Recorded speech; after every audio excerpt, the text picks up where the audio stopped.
Hola, colegas clínicos. Qué bueno teneros por aquí. Soy la doctora Camus y junto al doctor Badber vamos a meternos de lleno en este material didáctico oficial, directamente desde la plataforma de badber.med. Buenas a todos, compañeros. Efectivamente, hoy traemos un análisis de nivel experto, supervisual y directo al grano sobre patología cardíaca infecciosa y su diagnóstico bioquímico. Todo con el sello de calidad y las imágenes reales que caracterizan a Badber.med. Venga, vamos a ello. Para organizarnos hoy, seguiremos una progresión anatómica lógica, de fuera hacia adentro. Empezamos con la pericarditis, miocarditis y endocarditis, para luego saltar a la fiebre reumática y rematar con la cinética de los marcadores cardíacos.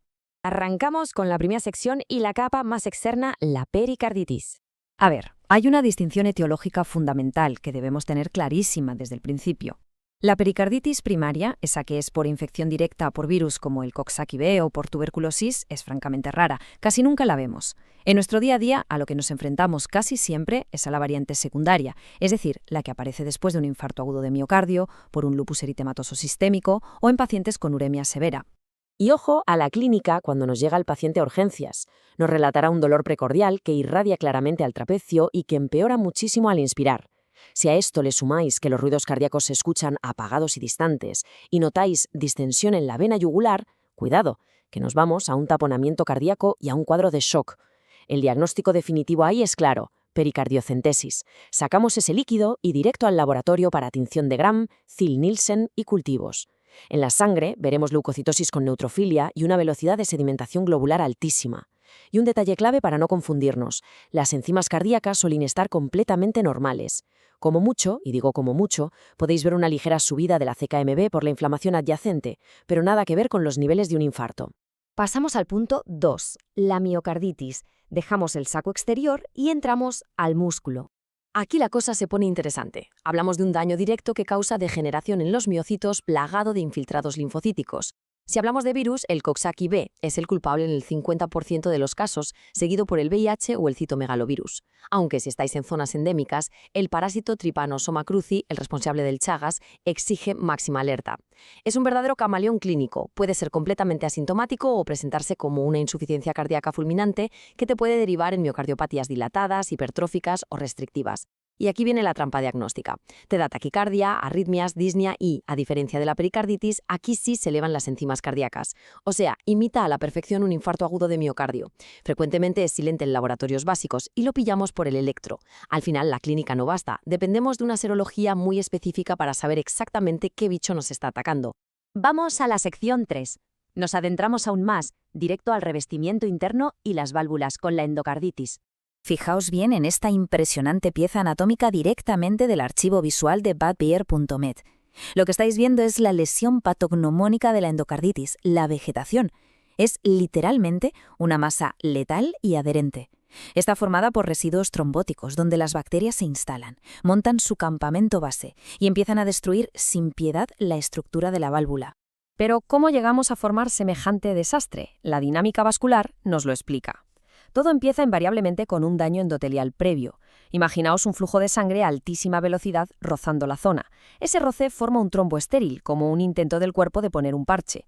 El problema viene cuando el paciente sufre una bacteriemia. Esos microorganismos que andan circulando ven el trombo, se adhieren a él y en cuestión de nada lo transforman en esa vegetación infecciosa activa que acabamos de ver.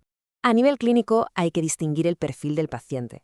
Si es en válvulas nativas, solemos pensar en Streptococcus viridans, pero si tenemos un usuario de drogas por vía intravenosa, el rey indiscutible es el Staphylococcus aureus, y además atacando predominantemente al corazón derecho.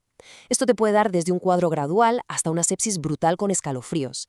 Y ojo con los eventos embólicos que sueltan estas vegetaciones. Van a pulmón, al sistema general dejando petequias, o al riñón causando infartos o glomerulonefritis. Frente a la sospecha, la regla de oro, el concepto que os tenéis que grabar a fuego, es el protocolo de cultivo. Necesitáis 3 muestras de hemocultivo separadas por al menos 1 hora y siempre antes de empezar con los antibióticos. Así aseguramos más del 95% de positivos. Además, buscad pistas indirectas. Al haber tanta batalla inmune, los complejos circulantes solubles bajan el complemento sérico y causan daño renal, por lo que veréis proteinuria y hematuria microscópica. Y el factor reumatoide dará positivo en la mitad de los pacientes pasadas unas 3 a 6 semanas. Sección 4. Cambiamos radicalmente el chip hacia la fiebre reumática y su mecanismo autoinmune. Este esquema es una maravilla para entender el famoso mimetismo molecular paso a paso. Empezamos con una infección en la garganta por un estreptococo del grupo A. Nuestro sistema inmune, en un error fatal, crea anticuerpos como la antimiosina que se confunden. En lugar de atacar solo a la bacteria, se depositan en el endotelio de nuestras propias válvulas y en el miocardio. Esto despierta a la bestia. Empieza la producción masiva de citoquinas como el interferón gamma y la interleucina 2. Las células endoteliales empiezan a expresar receptores MHC clase 2, atrayendo como un imán a macrófagos y linfocitos T, tanto CD4+ como CD8+. ¿El resultado de todo este fuego amigo? Una destrucción meticulosa y totalmente dirigida contra las miofibrillas de nuestro propio corazón. Histológicamente, esta batalla deja unas cicatrices clarísimas. Parecen granulomas, pero la marca registrada aquí son los corpúsculos de Aschoff, que son unos focos de necrosis fibrinoide rodeados por unas células muy peculiares llamadas células de Anikskov. Esto te genera una pancarditis en toda regla, afectando absolutamente todas las capas del corazón.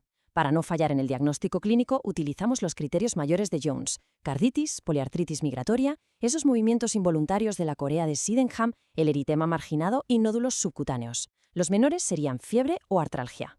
Y un detalle clínico importantísimo para diferenciar: no confundáis esto con la artritis reactiva postestreptocócica. Esa variante no afecta al corazón, carece de carditis y curiosamente responde bastante mal a la aspirina.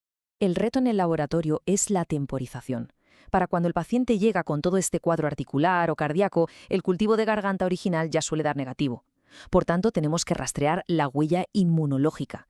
Buscamos títulos elevados de antiestreptolisina O, la famosa ASO, o anti-ADNasa B para demostrar que el estreptococo estuvo ahí. Lo ideal es tomar una muestra y compararla con otra a las 2 semanas para ver la curva. Pero claro, eso nos dice el pasado. Para monitorizar la destrucción en tiempo real, evaluamos el complemento, que estará muy disminuido por el gasto masivo en las reacciones, y buscamos marcadores de inflamación aguda por las nubes. La proteína C reactiva se dispara. Las mucoproteínas suben por encima de su valor normal de 70 a 130 miligramos por decilitro. El fibrinógeno sobrepasa los 200 a 400 habituales y la velocidad de sedimentación globular se acelera una barbaridad por todos estos reactantes de fase aguda en el plasma. Entramos a la quinta y última sección, la cinética de los marcadores cardíacos. Esto es vital en el día a día. Analizar esta tabla comparativa es oro puro. Fijaos en las ventanas de oportunidad. La mioglobina es nuestra primera línea de alerta. Es rapidísima. Empieza a elevarse a las 2 o 3 horas del evento isquémico, haciendo pico entre las 6 y 12. Es genial para un triaje rápido, pero ojo, en apenas un día y medio ya se ha normalizado y desaparece.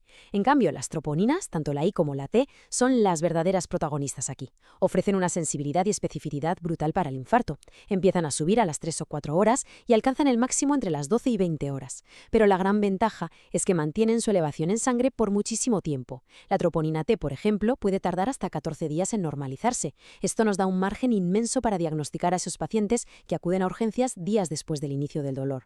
Por su parte, la CKMB se normaliza rápido, entre 1 y 3 días. La CK total tarda un pelín más, hasta 4 días, y la LDH sigue un poco el ritmo prolongado de las troponinas, aguantando alta unos 10 o 12 días, invirtiendo el ratio habitual. Y para cerrar este completísimo análisis, os dejamos una reflexión sobre la mesa. Conocer el comportamiento temporal milimétrico de estos marcadores no es solo un dato de libro, es la pura base de nuestras decisiones críticas. Absolutamente. Interpretar correctamente en qué punto exacto de la cascada bioquímica se encuentra nuestro paciente define nuestra estrategia. Es literalmente la diferencia entre salvar músculo cardíaco a tiempo o asistir a un deterioro irreversible. Así que, compañeros, ante el próximo paciente que nos cruce por urgencias, la pregunta debe estar siempre presente. ¿Estamos interpretando el daño a tiempo? Ha sido un verdadero placer compartir este material didáctico tan potente de badbear.med con todos vosotros. Nos vemos en la próxima revisión clínica.